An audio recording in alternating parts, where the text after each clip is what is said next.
Not everyone supported the Galactic Republic, as is obvious by the vast number of systems that joined the Confederacy during the Clone Wars.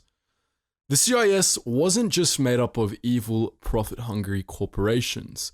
There were plenty of factions within the Separatist movement that had their own agendas, with causes that ranged from morally questionable to perfectly righteous.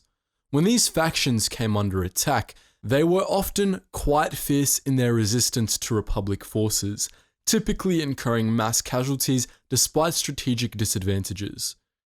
In this video, we'll be taking a look at our top 3 fiercest such movements.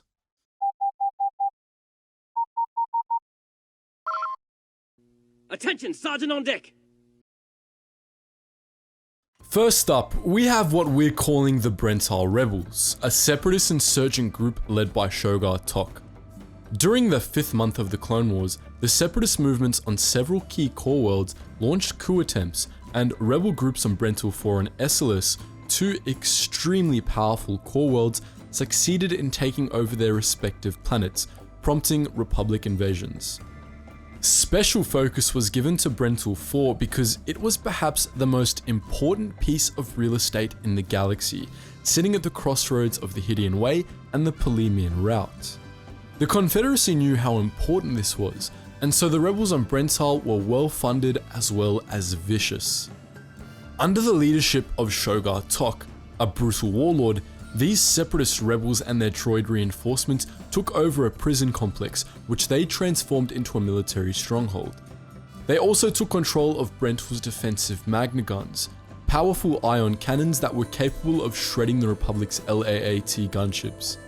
Those factors alone would have made them challenging opponents, but the matter worsened for the Republic by bad intel, which left the invasion force severely unprepared. The Brenzel Separatists wholly believed in the separatist cause, and their determination to keep their world independent of the Republic only compounded the ground forces' problems. The first wave of clones sent to Brental 4 was utterly slaughtered, and the rebels succeeded in holding off several subsequent waves as well. The Republic might have lost that battle were it not for Shak Ti, who infiltrated Shogar Tok's fortress, assembled a small force of prisoners, crippled the facility, and killed Tok himself. The rebels were disoriented by Tok's death and greatly weakened by the loss of the Magna guns, which allowed the subsequent wave of Republic troops to put down their insurrection and retake the planet. Of note are also the rebels of neighboring SLS. We don't know enough about them to give them their own spot in this list, and since they were pretty much the same as the Brental rebels in any event, we've decided to mention them here. The Republic eventually defeated the rebels and retook SLS, but the insurgents made them pay dearly for it.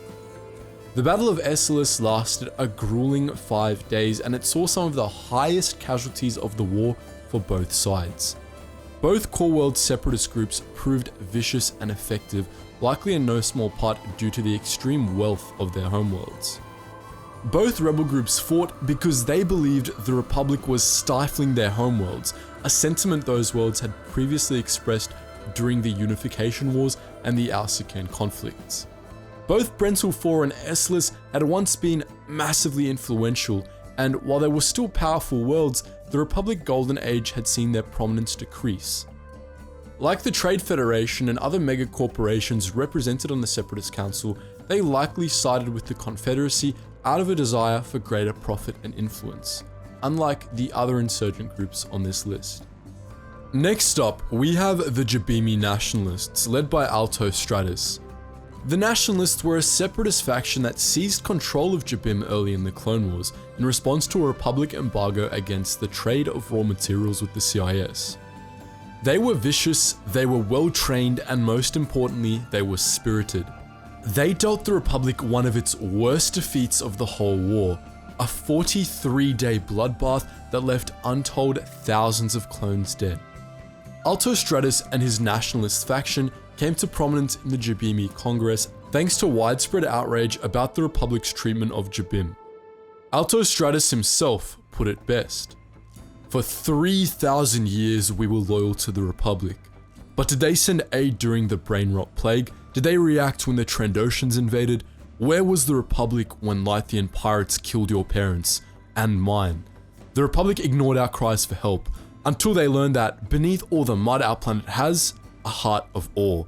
Now they want to control the ore, to prevent us from profiting from trade with the Confederacy of Independent Systems. We will let the Jedi Generals know that we will fight to be free. We will fight to defend our planet. We will send the Jedi home in caskets. That sentiment was common on Jabim, and as a result, Stratus became powerful enough to cast his opponents out of government and take over the planet. When the Republic invaded Jabim in response, Stratus and his Nationalists gave them hell.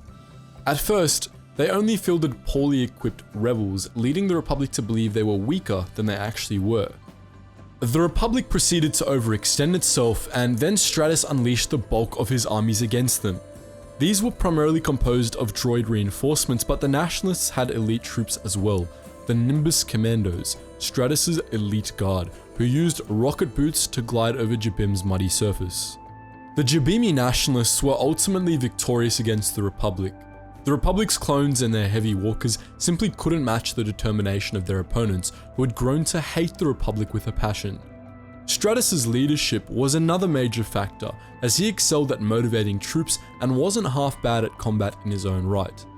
Through tactical cunning and sheer aggression, the Jabimi Nationalists shredded the Republic assault force, and the Republic ultimately abandoned Jabim, leaving its loyalist allies to die. New Plimto was yet another core world that seceded from the Republic, but this time around with very good reason. New Plimto, the homeworld of the Nosorians, was neither rich nor influential, as its proximity to Corellia and Duro meant that those two worlds dominated regional politics, leaving New Plimto relatively powerless. The Nosorians didn't care too much for a long while. They mostly kept to themselves, selling Ryknit eggs to keep their planet economically stable. Then, during the Clone Wars, the Republic banned the trade of Ryknit eggs. New Plimto's economy was annihilated by the ban, and the Nosorians had no way to attempt to change the new laws or even protest them. As a result, when the Confederacy of Independent Systems offered to grant them representation in the Separatist Council and buy their eggs, the Nosorians readily agreed, and New Plimto seceded. The Republic responded with invasion near the end of the war, and due to the ongoing Outer Rim sieges, the Confederacy was unable to spare much in the way of droid reinforcements to help New Plimto. But the Nosorians worked with what they had, and they formed their own resistance on top of it. By that point in the war, the Republic was winning pretty much everywhere, but that didn't dampen the spirits of the Nosorians. They fought on, fully exploiting the advantages their jungle home had to offer, holding off Jedi General Dash Janir and his clone army. Despite the Republic's advantage, the New Plimto resistance was able to hold off the clones for a good while, maintaining control in the conflict right up until their droid army was shut down. The Nosorian rebels were scattered following the aftermath of the shutdown, which came alongside the formal surrender of the Confederacy of Independent Systems. The Nosorians were on their own against the Republic turned Empire, or so they first thought. As they reorganized and prepared to continue to fight for independence, they were joined by none other than Dash Janir, the Jedi General who had been in charge of the attack on New Plimto. He had escaped Order 66, and after learning about why the planet had seceded, he decided to join up with the Resistance, which was now committed to fighting the Empire. After some hesitation, the Nosorians accepted his help, which they desperately needed. For a full month, Janir and the Nosorians bravely resisted the Empire's clones turned stormtroopers. They only surrendered when the Emperor sent in the Imperial 501st Legion, with Commander Vil leading in the absence of Commander Apo, who was with Darth Vader on Kessel at the time. They ultimately defeated the New Plimto resistance at the Battle of Half Axe Pass, following which the Nosorians surrendered. The 501st executed the survivors anyway and shipped their families off to a slave colony, a bitter end for a people who deserved far better. Unlike the two prior groups, there was nothing wrong with the New Plimto resistance.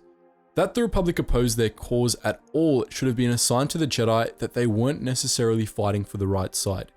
They didn't side with the Confederacy because they wanted power for themselves, like the Brental Rebels did, and they didn't kill half a planet's worth of innocents, like the Jabimi Nationalists did. They just wanted to not starve, and the Republic was determined to keep them underfoot. So those were the three fiercest resistance movements that the Empire faced. But as per usual, I want to know what you guys think. Out of these 3 resistances, which would you have been the most scared of going up against as a clone? Let us know in the comments section below.